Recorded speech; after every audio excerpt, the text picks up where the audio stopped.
Assalamualaikum warahmatullahi wabarakatuh. Kembali lagi dengan saya Dwi Yulianti dari Prodi Akuntansi di Universitas Muhammadiyah Bengkulu. Baiklah teman-teman, di video kali ini kita akan membahas tentang materi sistem pengendalian manajemen dengan tema pengaruh ketidakpastian lingkungan, strategi organisasi, dan multinasionalitas pada sistem pengendalian manajemen.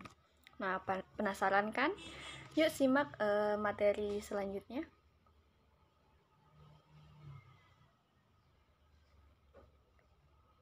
Ketidakpastian lingkungan.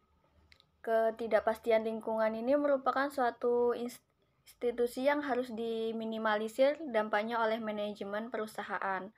Oleh karena itu, seorang manajemen perusahaan harus lebih aktif dalam mengorganisir segala data yang ada terkait dengan situasi-situasi yang menyebabkan ketidakpastian, sehingga dapat menghasilkan sebuah keputusan yang tepat guna meminimalisir dampak dari ketidakpastian lingkungan tersebut.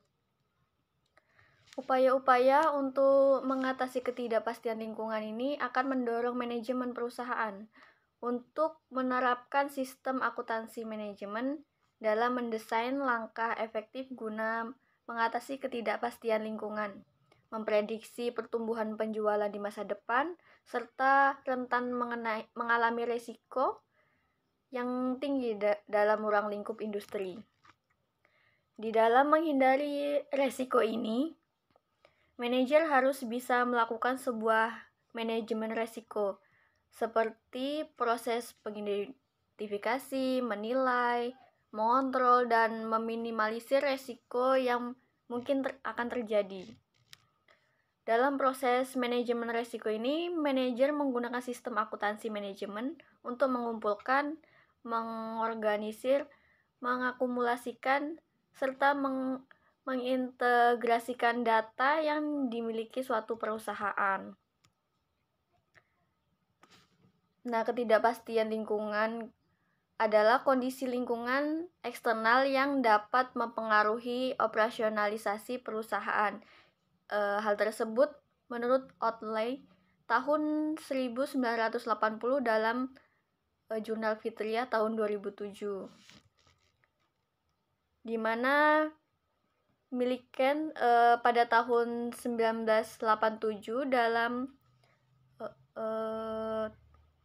artikel atau yang dikutip dari Mardiah dan Gudono tahun 2001 menyatakan ketidakpastian itu sebagai rasa ketidakmampuan seorang individu dalam memprediksi sesuatu secara tepat.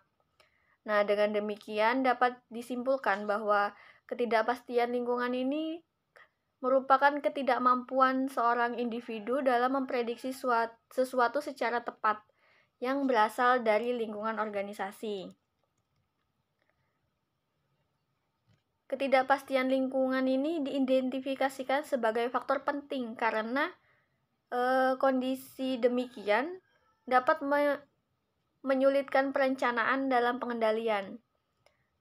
Perencanaan menjadi bermasalah dalam situasi operasi yang tidak pasti karena tidak terprediksinya kejadian di masa yang akan datang. Ketidakpastian ini merupakan suatu faktor dari situasi yang dihadapi oleh sebagian besar manajer ya pada suatu organisasi yang sulit untuk diperkirakan. Karena ketidakpastian lingkungan mengacu pada seperangkat faktor yang secara individu dan kolektif membuat sulit untuk tidak mungkin untuk memprediksi masa depan di daerah tertentu. Ketidakpastian ini bisa berasal dari perubahan atau perubahan potensial dalam kondisi alam, misalnya seperti cuaca, iklim, politik, dan ekonomi. Terus ada juga tindakan pesaing, pelanggan, pemasok atau juga termasuk tenaga kerja ya, dan regulator. Ketidakpastian ini dapat membuat tindakan pengendalian menjadi sulit untuk dilakukan. ketidakpastian dapat mengakibatkan hasil dari keputusan yang telah dibuat memungkinkan akan berbeda dari apa yang telah diperkirakan sebelumnya saat pengambilan keputusan. Karena setiap organisasi kan pasti memiliki pandangan yang berbeda ya terhadap kondisi lingkungan yang akan datang atau sedang dihadapi saat ini. Nah, hal ini bisa aja terjadi karena penilaian organisasi terhadap ketidakpastian yang dihadapi itu tergantung pada masing-masing persepsi manajemennya, serta kemampuan dalam menilai dan memperkirakan situasi yang akan terjadi di masa yang akan datang. Nah, semakin manajemen mampu memprediksi kondisi ketidakpastian ini, maka akan semakin kecil juga persepsi manajemen mengenai ketidakpastian lingkungan. Misalnya, ada seorang manajer ingin menggunakan pengendalian tindakan dalam situasi yang tidak pasti. Nah, maka manajer ini harus mengembangkan pengetahuan tentang tindakan yang diinginkan. Yang berarti bahwa seorang manajer harus menjadi pribadi yang terlibat dalam aktivitas yang dikendalikan ini. Nah, jadi dari sini dapat disimpulkan bahwa ketidakpastian lingkungan ini adalah rasa ketidakmampuan seseorang untuk memprediksi keadaan di masa yang akan datang secara tepat dan akurat dari seluruh faktor yang secara langsung atau tidak langsung dapat mempengaruhi perilaku dalam pembuatan suatu keputusan ya.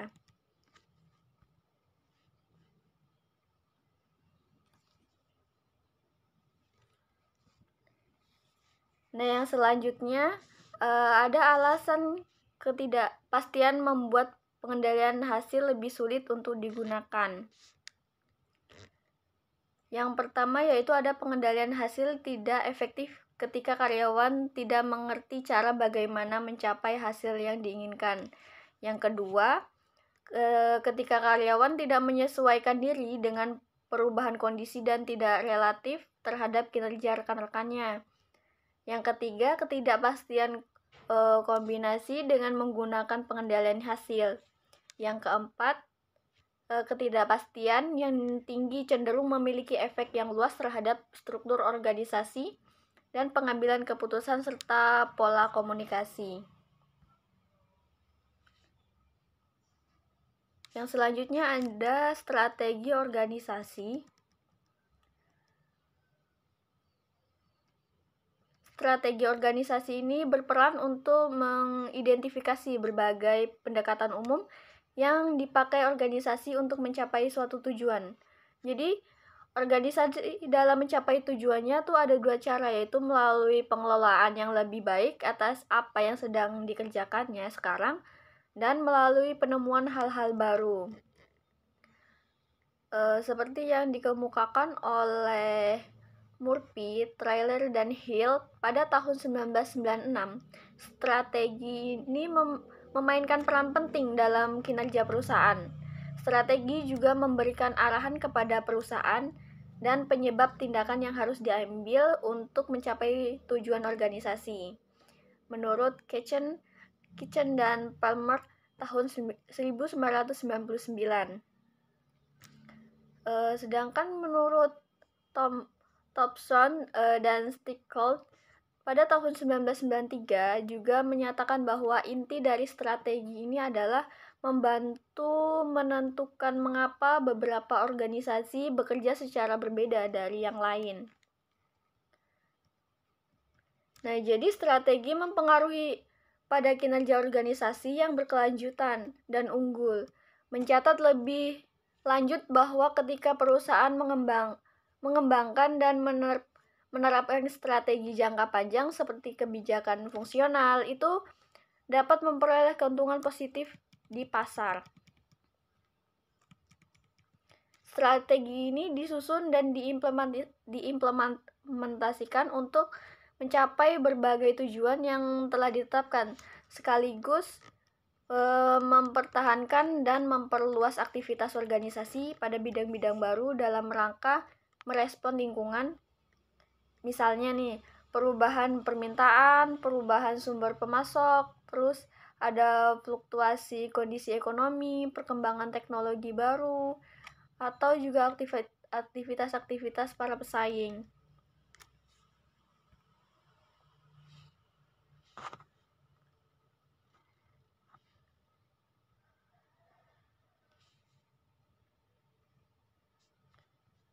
Strategi perusahaan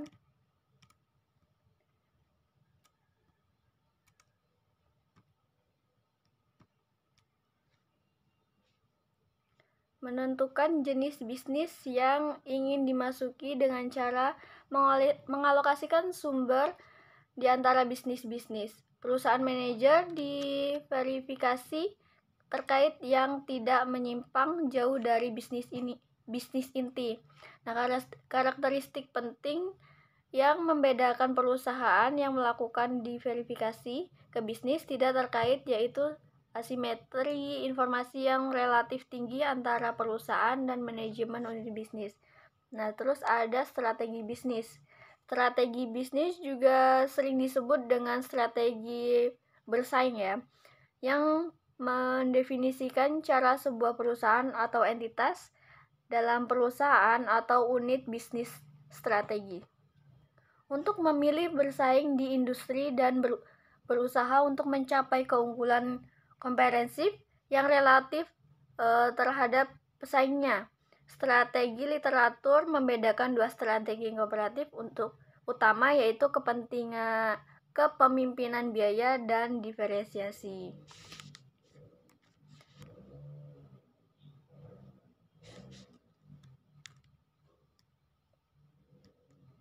Selanjutnya ada multinasionalitas. Multinasionalitas ini merupakan konsep yang digunakan untuk mengukur tingkat keterlibatan suatu perusahaan dalam bisnis internasional. Multinasionalitas ini suatu perusahaan dapat diukur sebagai rasio nilai penjualan ke luar negeri atau ekspor terhadap total penjualan. Semakin tinggi rasio tersebut, maka semakin tinggi pula tingkat diverifikasi internasionalnya. Nah, organisasi multinasionalitas ini yang beroperasi di lebih dari satu negara harus memahami cara menyesuaikan praktik manajemen mereka, termasuk praktik pengendalian manajemen untuk mempekerjakan mereka setiap di lokasi internasional. Mengendalikan multinational organization atau MNO ini seringkali lebih sulit daripada mengendalikan organisasi dalam negeri, karena MNO ini berhadapan dengan masalah organisasi yang multidimensi, yaitu mereka terorganisasi tidak hanya berdasarkan fungsi atau lini produk, tetapi juga oleh keadaan geografi. Yang kedua ada institusi lokal. Yang pertama yaitu ada budaya nasional. Suatu faktor penting yang memiliki pengaruh potensi terhadap MCS ini dijelaskan dalam masalah terkait budaya nasional. Kebudayaan nasional ini didefinisikan sebagai pemrograman kolektif pikiran yang membedakan anggota dalam suatu kelompok atau masyarakat dengan yang lainnya. Yang kedua ada institusi lokal, di mana peraturan tata kelola perusahaan, hukum ketenaga kerjaan dan kontrak, serta sistem perbankan dan diintervensi pemerintah hanya untuk beberapa institusi ternama saja ya, dan dapat berubah secara signifikan di seluruh negara. Yang ketiga ada perbedaan dalam lingkungan bisnis lokal, di mana secara signifikan di seluruh Indonesia ini lingkungan bisnis pasti berbeda-beda ya. Dari unsur lingkungan ini dapat mempengaruhi ketidakpastian lingkungan, inflasi, dan ketersediaan pegawai yang berkualitas. Yang keempat ada ketidakpastian di mana di beberapa negara secara intern merupakan tempat yang lebih beresiko untuk melakukan bisnis. Yang biasanya dapat memicu masalah keamanan utama adalah biasanya konflik militer, penculikan, terorisme, dan ancaman pemasaran sih biasanya. Yang selanjutnya atau yang kelima yaitu inflasi, di mana inflasi ini adalah faktor lingkungan lain yang berbeda secara signifikan di seluruh negara. Karena inflasi dan fluktuasi dapat mempengaruhi nilai mata uang relatif yang menciptakan resiko keuangan. Di mana inflasi tinggi yang ekstrim atau hiperinflasi dapat mempengaruhi kesesuaian sistem pengukuran keuangan. Permasalahan itu dapat menyebabkan adopsi beberapa bentuk akuntansi inflasi yang melibatkan pengekspresian jumlah rekening dan laporan keuangan itu dalam hal real atau pengekspresian semua aset dan liabilitas pada saat penggantian nilai. Yang keenam ada bakat, di mana organisasi yang beroperasi di negara berkembang sering menghadapi keterbatasannya atau ketersediaannya tenaga terampil dan pendidik. Ketika seorang karyawan tidak berpendidikan tinggi, struktur pengambilan keputusan biasanya juga lebih terpusat dan MCS cenderung lebih berorientasi pada pengendalian tindakan. Yang terakhir ada penjabaran mata uang asing, di mana pengendalian hasil atas entitas asing dapat diimplementasikan dengan menggunakan praktik-praktik sama yang digunakan di sebagian besar perusahaan domestik. Karena hal tersebut dengan membandingkan kinerja yang diukur dalam mata uang lokal itu berdasarkan rencana yang telah ditetapkan yang juga dinyatakan dalam mata uang lokal.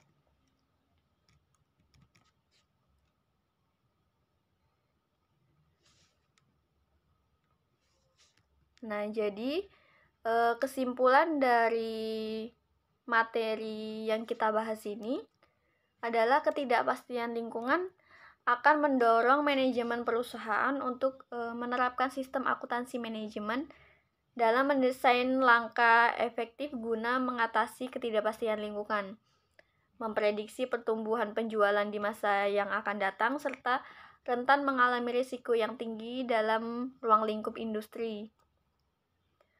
Dalam menghadapi risiko ini, manajer harus bisa melakukan sebuah manajemen risiko, yaitu proses pengidentifikasian, menilai, mengkontrol, dan meminimalisir risiko yang mungkin akan terjadi.